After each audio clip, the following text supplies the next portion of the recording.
Uh, don't forget to hit that like button and subscribe so you never miss out on intriguing stories like this one.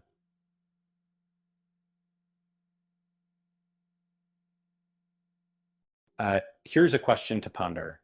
What happens when a legendary masterpiece overshadows another promising work from an emerging filmmaker? It's a dilemma that unfolded in 1972 when The Godfather stole the spotlight from a hidden gem by Martin Scorsese. But let's dive into this cinematic clash and see how history unfolded. Uh, March 14th, 1972, and 1943 60s 71.25.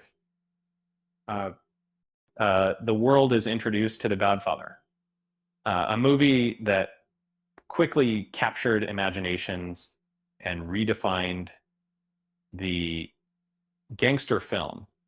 By year's end, it smashed box office records, uh, earning $250 million and becoming Hollywood's highest grossing production of its time. Uh, Even 2 years later, it continued to make waves, getting sold to NBC for a jaw-dropping $10 million for a single TV broadcast. When it aired, nearly 60% of viewers tuned in, cementing it as one of the most watched films on television in provinces. Uh, Few movies could compete with such dominance of inter Martin Scorsese.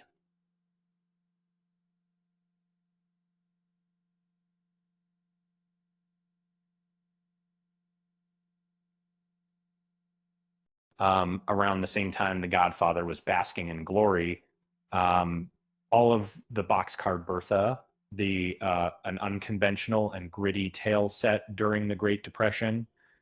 The film hit screens on June 14th, 1972, uh, taking inspiration from the memoir Sister of the Road. In it, Barbara Hershey plays Bertha Thompson, a young woman thrown into despair when her father tragically dies in a farming accident. Um, you know, uh, Forced into a life of wandering, Bertha hops freight trains to survive, a vivid portrait of the 1930s, beautifully captured by Scorsese. Her journey soon intersects with Big Bill Shelley, a union activist, played by David Carradine. Bill's fiery campaign against corporate corruption fascinates Bertha, sparking a romance that feels both dangerous and magnetic, uh, that seems so much that Bill. With Bill, Bertha meets other colorful characters like a gambler and a pilot who join their makeshift family. Together, they take up train robberies as a form of rebellion against societal injustice, blurring the line between robbery and retaliation. The origins of uh, add another layer of intrigue. Roger Corman, the producer behind the movie, was seeking new talent when he approached Scorsese after being impressed by his debut film, Trailer. Initially, Corman wanted a sequel to Bloody Mama, but a chance discovery of Sister of the Road by his wife shifted the course.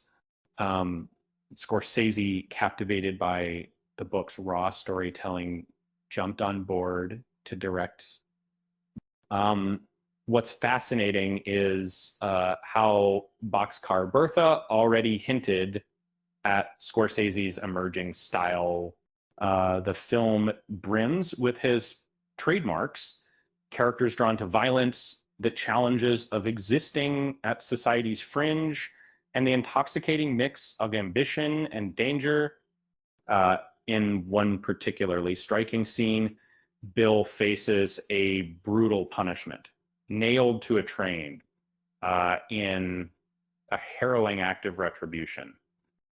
It evokes Scorsese's later relentless explorations of morality, power, and consequence. The dynamics between Bertha and Bill also showcase Scorsese's knack for portraying flawed human relationships. Um, their love feels messy yet undeniable, a precursor to the romantic complications seen in his future works. That said, this was no ordinary love story. Scenes between Hershey and Carradine brought sensual energy to the screen, reflective of their real life romance. Um, one can only laugh imagining the film crew trying to keep a straight face while shooting those steamy, unfiltered moments.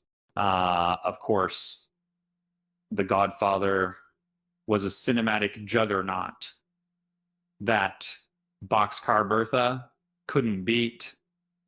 The budget disparity alone was staggering, $7 million for The Godfather compared to the modest $600,000.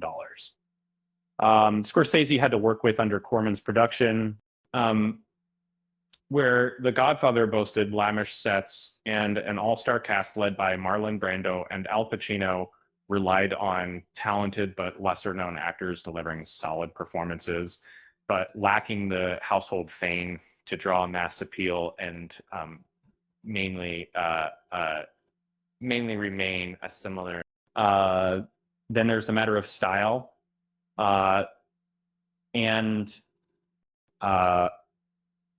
it was unapologetically raw and dark by traits that limited its reach.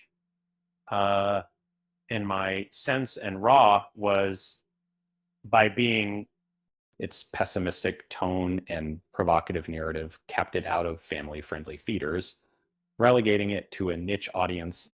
Yet, in its unpolished boldness lay Scorsese's genius, hinting at the brilliance he would later unleash with films like Goodfella and The Wolf of Wall Street. So here's an idea. If The Godfather was the fine wine shared among elites, then Boxcar Bertha was the punchy, homemade brew that deserves a toast too. Isn't it unfairly written off sometimes? Like the second child forever, overshadowed by their older sibling. With that said, thanks for watching, and until next time.